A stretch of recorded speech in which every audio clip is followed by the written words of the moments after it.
Ndi nitekana umunezero nsubire ngusuhuze nkuhakaze nshuti mukunzi wacu wowe ubandanya kubana natwe ngaha kuri ino mboneshakure igushikiriza amakuru ibiganiro kumwe n'inkuru bigezweho biriko bivugwa irya nino mu gihugu cacu ciza c'Uburundi no hakurya y'imbibe z'igihugu cacu mu yandi makungu.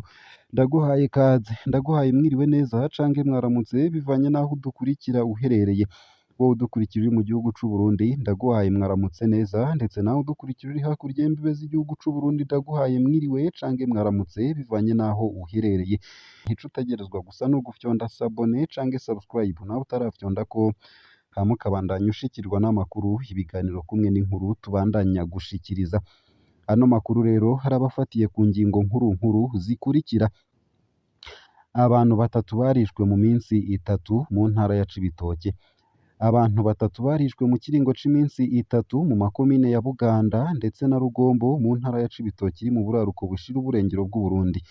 Icatumye bicwa ntikiramenyekana. Buramatari w'iyo ntara hamenyesha ko amatohoza yatanguye. Uwishwe ubwa nyuma yitwa Karine Ngendakumana, akaba yaratowe yaciwe umutwe kuri ubu wa kabiri mu gitondo kw'ibarabara rya gatatu ryo ku mutumba Nyamitanga muri komine Buganda. Ikiziga c'uwo mukenyezi w'imyaka ishika 40 cari cuzuye ibikomere hose. Biboneka ko yaciwe umutwe hakoreshejwe igipanga, uko akaba ariko bimenyeshwa n'uwabonye ico kiziga. Vyinshi kuri ino nkuru ni mukanye mu buryo bw'idonido, ntuje kure. Nayo abasoda 34 barapfunzwe kubera banse kugwana na M23. Abasoda 34 barapfungiwe mw'ibohero rikuru rya Ruyigi, aho bari barungitswe muri Kivu ya ruguru mu buseruko bwa Repubulika Iharanira Rusange ya Kongo kw'itegeko ry'umukuru w'igisirikare c'u Burundi FDNB muri Kigarama 2023. Banse kugwanya M23 none mu vyaha bakurikiranwa ko harimwo kugumuka.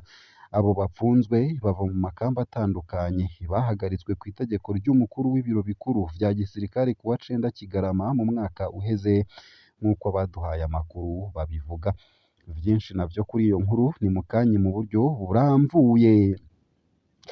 Nayo kandi ABR ryishimikije umunsi mpuzamakungu wahariwe iradiyo mu gutera intege abakozwe ko n'imyuzurira ya Gatumba. Amakungu harahimbaza umunsi wahariwe iradiyo buri wa 13 Ruhuhuma. Muri iyo ntumbero ishirahamwe ry'amaradiyo mu Burundi ryatoye uwo munsi kugira ngo ryifatanye n'abanyagihugu bahuye n'imyuzurira yo mu Gatumba iri mu ntara ya Bujumbura mu burengero bw'Uburundi. Icivugo cari ikinjana co gutanga amakuru, kunezereza no kwigisha. Mu kwifatanya n'abanyagihugu bo muri zone Gatumba, umukuru wa ABR amenyesha ko itorwa ry'ico civugo atari igihamana. Vyinshi kuri no nkuru navyo ni mukanye mu buryo bw'idonido, ntuje kure. Nayo hanze y'imbibe z'igihugu c'u Burundi ndibugushikirize ino nkuru ivuga ku cegeranyo gitera ibinyanya c'umuryango utabara imbabare Croix Rouge. Umuryango utabara imbabare Croix Rouge Igoma uhejeje gushira ahabona icegeranyo ku mutekano ku kwezi kwa Nzero. Iryo shirahamwe rimenyesha ko hari abantu 24 bishwe n'abandi 248 bakomerekejwe n'amabombe hamwe n'ibisasu i Masisi ndetse na Goma. Ico cegeranyo giteye ubwoba mu gihe intambara zikibandanya. Kuri uwa mbere ibombe yarataye umurongo igwa mu ikambi y'impunzi ya Zaina Isake. Izo ntambara ziriko zibera mu ntara ya Nord Kivu mu buseruko bwa RDC. Ivyo biharuro vyaratanzwe na Croix Rouge y'Igoma. Iryo shirahamwe niryo rikurikirana abantu bakomerekeye mu ntambara ziriko zirabera mu buseruko bwa RDC. Izo ntambara ziriko ziba hagati y'igisirikare ca Kongo n'abafashanya naco ku ruhande rumwe hamwe na M23. Ku bwa Croix Rouge abenshi bakomeretse bava mu gisagara ca Sake muri teritwari ya Masisi. Vyinshi navyo kuri iyo nkuru ni mukanye mu buryo buramvuye, ntuje kure. Nayo ntanguye ano makuru ku buryo bw'idonido, nonyemerere nyatangurire kuri no nkuru ivuga ko mu ntara ya Cibitoke hari abantu batatu bishwe mu minsi itatu. Abantu batatu barishwe mu kiringo c'iminsi itatu mu makomine ya Buganda na Rugombo mu ntara ya Cibitoke iri mu buraruko bushira uburengero bw'Uburundi. Icatumye bicwa ntikiramenyekana. Buramatari w'iyo ntara hamenyesha ko amatohoza yatanguye. uwishwe ubwa nyuma yitwa Carine Ngendakumana akaba yaratowe yaciwe umutwe kuri ubu wa kabiri mu gitondo kw'ibarabara rya gatatu ryo ku mutumba Nyamitanga muri komine Buganda. Ikiziga c'uwo mukenyezi w'imyaka ishika 40 cari cuzuye ibikomere hose, biboneka ko yaciwe umutwe hakoreshejwe igipanga, uko akaba ariko bimenyeshwa n'uwabonye ico kiziga. Haracari igipfungu ku rupfu rw'uwo mukenyezi. Ikiziga ciwe catowe mu metero zishika 50 uvuye ku kirindiro c'igisirikare.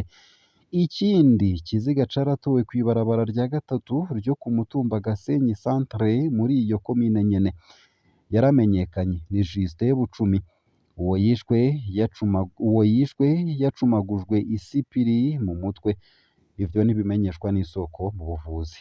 Buca bwaho umugabo w'imyaka ishika 50 azwi ku izina rya Isimayeli Nizigiyimana batazira Mangarara yari yishwe arashwe n'umupolisi. Iryo bara ryabereye hafi y'umugwa mukuru w'intara ya Cibitoke muri komine Rugombo. Abanyagihugu bo muri ayo makomine abiri basaba ko haba amatohoza yimbitse kugira ngo abakoze ubwo bubisha bahagarikwe. Basaba ibihano bikomeye kuri uwo mupolisi w'igihugu yarashe umunyagihugu atekanye. Buramatari w'intara ya Cibitoke hamenyesha ko dosiye y'uwo mupolisi yagirizwa ubwicanyi iriko irakorwa. Avuga ko ayandi matohoza abiri ariko arakorwa neza. Amenyesha ko amatohoza ariko araba kugira ngo abakoze ayo mabi bahagarikwe. Nayo kandi abasoda 34 barapfunzwe kubera banse kugwana na M23. Abasoda 34 barapfungiwe mw'ibohero rikuru rya Ruyigi aho bari barungitswe muri Kivu ya ruguru mu buseruko bwa Repubulika Iharanira Rusange ya Kongo ku itegeko ry'umukuru w'igisirikare c'u Burundi FDNB muri Kigarama 2023. Banse kugwanya M23 none mu vyaha bakurikiranwa ko harimwo kugumuka. Abo bapfunzwe bava mu makamba atandukanye bahagaritswe ku itegeko ry'umukuru w'ibiro bikuru vya gisirikare kuwa 9 Kigarama mu mwaka uheze nk'uko abaduhaye amakuru babivuga.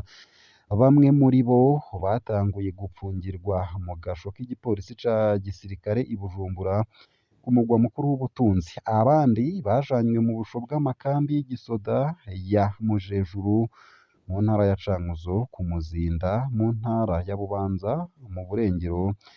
Bose bakaba bamaze y'ukwezi kurenga nk'uko bivugwa n'abegereye iyo dosiye. Bashitse mu Burundi kuri uyu wa 9 Kigarama 2023 baciye bamburwa ivyo bari bafise vyose, amatelefone n'amafaranga.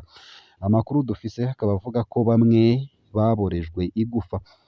Ivyo bagirizwa amakuru dukura mw'ibohero rikuru rya Ruyigi, abo basoda 34 harimwo ibisongerezi 3, abandi bakaba abasoda batoya basambishijwe n'abacamanza b'abasirikare bavuye i Bujumbura muri sentare ya gisirikare.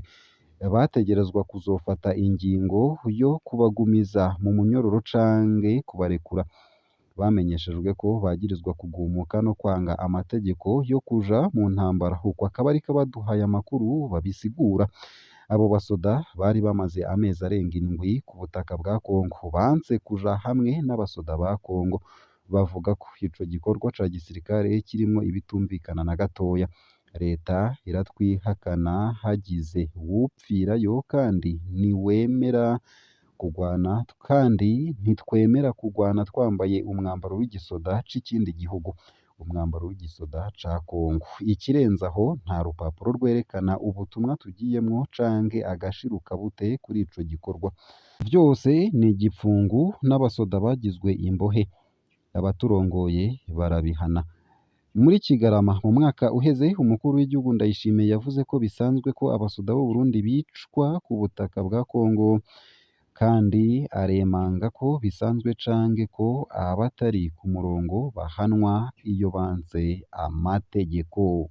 Ngaha akaba ariho nsoreje ano makuru ntari naguteguriye ariko avugwa irya nino mu gihugu c'u Burundi no hakurya y'imbibe z'igihugu c'u Burundi mu yandi makungu.